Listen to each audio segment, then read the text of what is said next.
감사의 삶이 여러분과 함께하기를 주님의 이름으로 소망하며 축원합니다.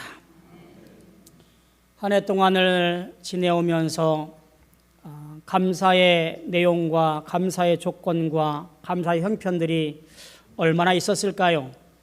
정말로 우리가 감사하네, 잘 살았네, 좋았네, 그렇게 대놓고 말할 수 있는 것이 도대체 몇 가지나 될까 생각해 보면 그리 많지는 않은 것 같아요. 왜냐하면 한 해 동안 지내오면서 어려운 일도 많았고 육신에 문제가 생긴 것도 있고 속상한 것도 연거푸 계속되어지기도 하고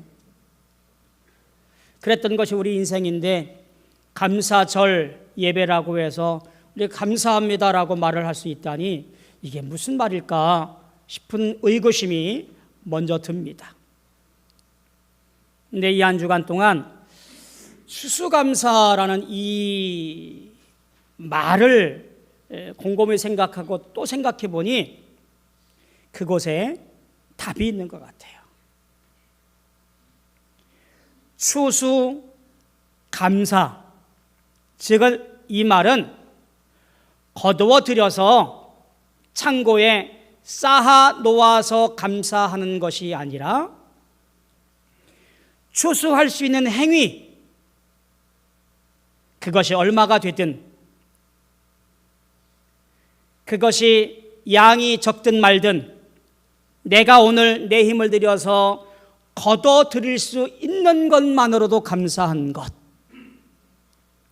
그게 추수감사가 아닐까 싶습니다.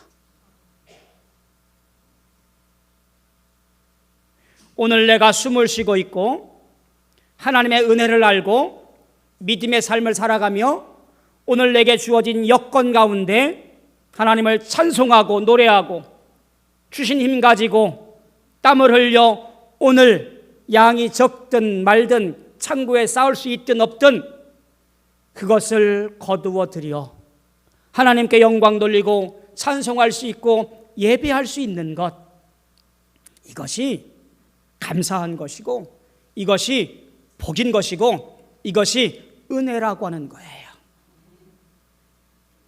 믿음의 사람은 그런 거예요. 믿음의 사람은 복 안 받아도 살 수 있어요. 그런데 하나님의 은혜 없이는 살아갈 수가 없습니다. 왜냐하면 복이라고 하는 것은 불편함과 연관되어 있지만 은혜라고 하는 것은 내 생명과 관련되어 있기 때문에 그래요. 복 안 받아서 불편하지만 살아갈 수가 있어요. 그런데 하나님의 은혜가 없으면 우리는 지금이라도 죽을 수밖에 없는 인생이 누구냐면 저와 여러분들이에요.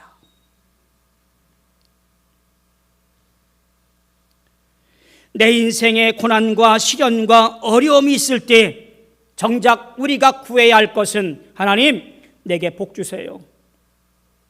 잘 되게 해주세요. 술술 풀리게 해주세요. 창고에 싸고 쌓여 넘치게 해주세요. 이런 기도가 아니라 오히려 주의 은혜를 구하고 하나님이 함께 하시고 역사하시는 것을 소망해야 된다라는 이야기예요. 하나님의 은혜로만 살아갈 수 있는 것이기에 오늘 우리는 정작 내 앞에 있는 양이 어떠하든 내 형편이 어떠하든 오늘 이날에 감사하고 찬송할 수 있다, 그런 말이지요. 다시 한번 말해볼까요? 하나님, 따라합시다. 하나님, 감사합니다. 없어도 감사합니다. 부족해도 감사합니다. 아파도 감사합니다. 믿음의 감사가 여러분들에게 차고 넘치게 되어지기를 주님의 이름으로 축복합니다.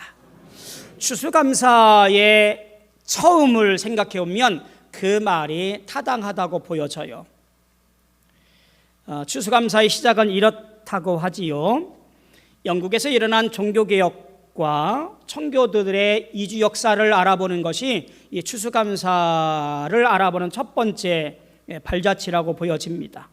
16세기 영국에서 헨리 8세가 로마 카톨릭 교회와 다툽니다. 엘리자베스 1세가 잉글랜드 국교회를 확립하면서 종교적인 혼란과 분쟁이 일어나게 되어져요. 이때 잉글랜드 국교회에서도 개혁을 요구하는 사람들이 생깁니다.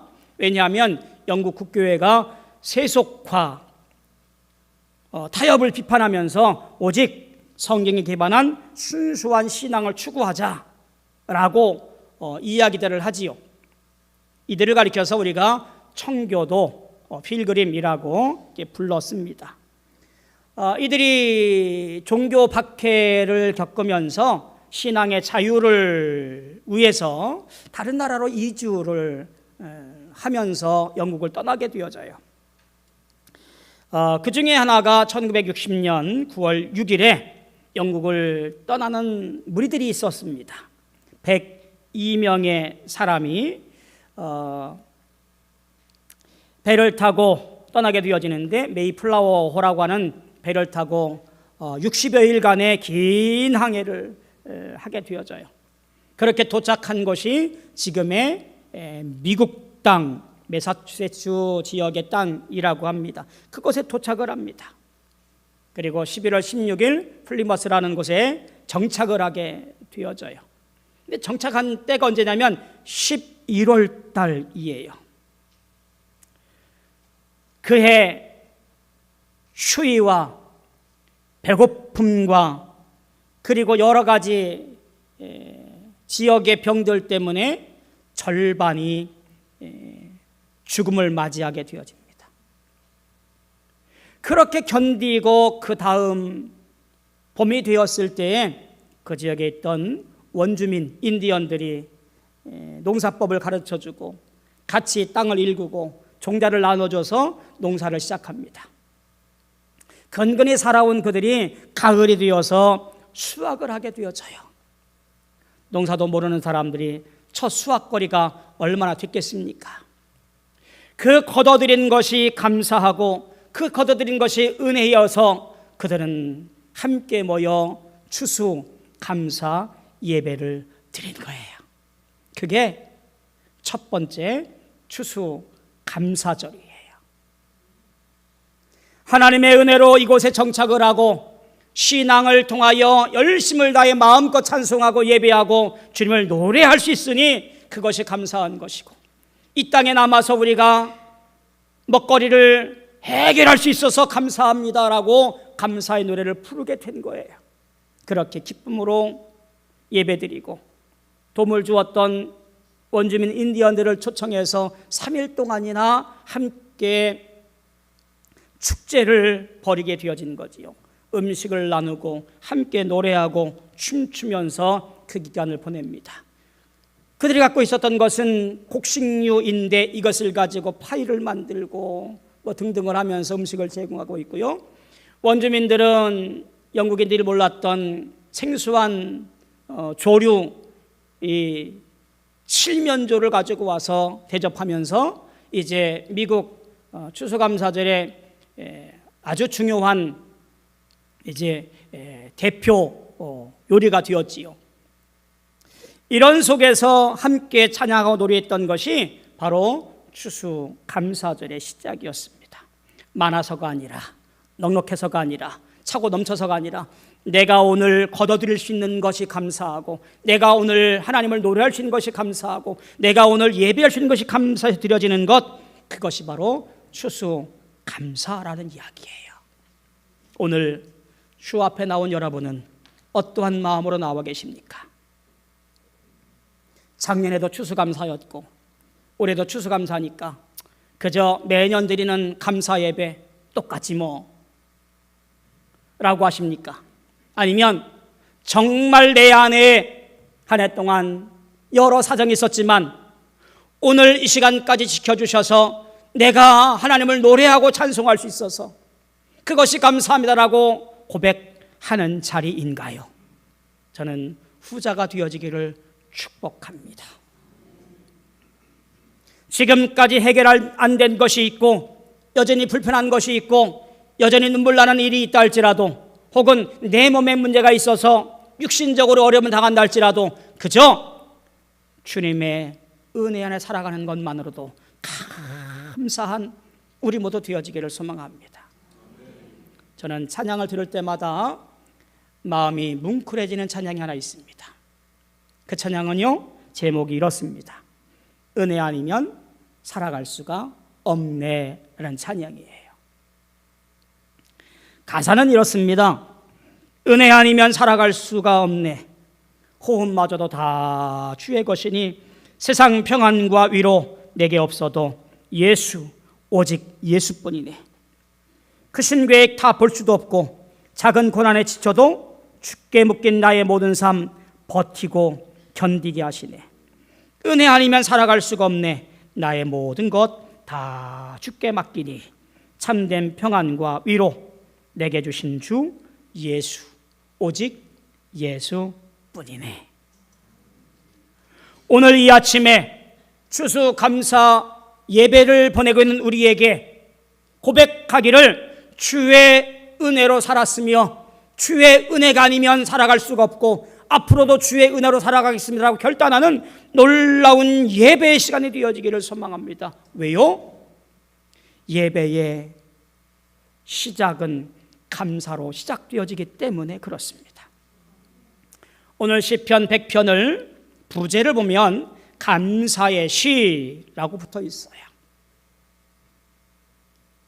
감사의 시로 불려지는 시편 100편은 우리에게 그 감사의 정신과 감사의 내용과 감사의 모든 것들을 잘 담고 있다고 해도 과언이 아닙니다. 각각의 내용들을, 단어들을 가만히 보면 이런 말들이 반복되어집니다. 즐거이, 부를지어다, 기쁨, 노래, 감사, 찬송, 송축. 표현들은 여러 가지입니다만 의미는 한 가지입니다. 매 주일 우리가 나올 때, 주 앞에 나올 때 꼭 기억하고 생각해야 될 내용이에요. 그것이 뭐지요? 모든 예배는 하나의 잔치고 축제라는 이야기입니다.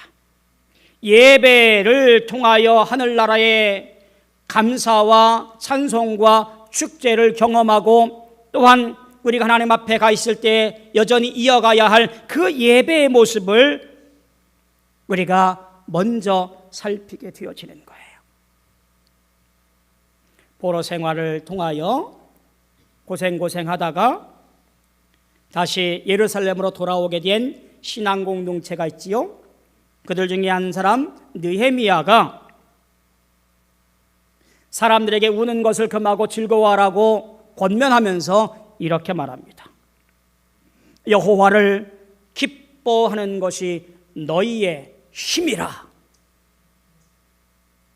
여호와를 기뻐하는 것이 너희의 힘이라. 이 말의 의미가 무엇일까요? 오늘 내 삶에서 차고 넘쳐서 내가 든 것이 모든 것이 다 잘 되어서 그래서 힘이 납니다 라고 하는 말이 아니에요. 이 말은 무슨 얘기일까요? 오늘 내가 하나님을 향하여 기뻐하면 하나님께서 나에게 힘이 되어주신다는 얘기예요. 지금 내 삶이 고단하고 내 삶이 힘들고 수확한 것이 얼마 안 되고 작년보다 농사가 형편없었어도 오늘 내 수확의 거리가 어디 내놓기 창피하더라도 오히려 감사하고 기뻐하면 그것이 내게 힘이 되어지고 영광이 되어진다라고 하는 말이에요. 느헤미야는 이 말을 반복하면서 낙심하고 있던 이스라엘 백성들, 다 회파된 예루살렘 성을 바라보면서 한탄하던 그들을 향해서 하나님을 기뻐하는 것이 우리의 힘이라고 강조했던 거예요. 추수감사는 그런 겁니다. 추수감사는 주님을 노래하고 찬송하는 겁니다. 그 마음을 가지고 나와서 예비하는 겁니다. 결국 감사는 예배의 문을 여는 열쇠가 되어지는 거예요. 그런데 그 감사와 찬송이 예배의 문을 연다라고 말하지만 그 모든 것에 중요한 것을 잊어서는 안 돼요. 바로 5절에 나와 있는 것을 중요하게 볼 필요가 있지요. 여호와는 선하시니 그의 인자하심이 영원하고 그의 성실하심이 대대에 이르로라. 어쩌면 결론과도 같은 내용입니다만 이 말씀을 잘 기억해야 됩니다. 왜냐하면 앞에 나와 있는 것들을 다 함축하고 있는 말이기 때문이고, 오늘 우리가 감사하고 찬송하고 예배하는 것에 가장 중요한 초점이 어디 있는가라는 것을 말하기 때문에 그렇습니다. 여호와는 이라고 정의를 내리면서 선하신 분, 인자하신 분, 영원하신 분, 성실하신 분이라고 성품을 얘기를 해요. 선하시다, 인자하시다, 영원하다, 성실하시다, 이 말의 공통점은 무엇인가요? 각각의 내용인 것 같지만 사실은 한 가지로 볼 수 있습니다. 하나님의 언약을 오늘도 성실하게 이루어 가시는 분, 그분이 누구냐? 우리 예배의 대상인 하나님이란 사실이에요.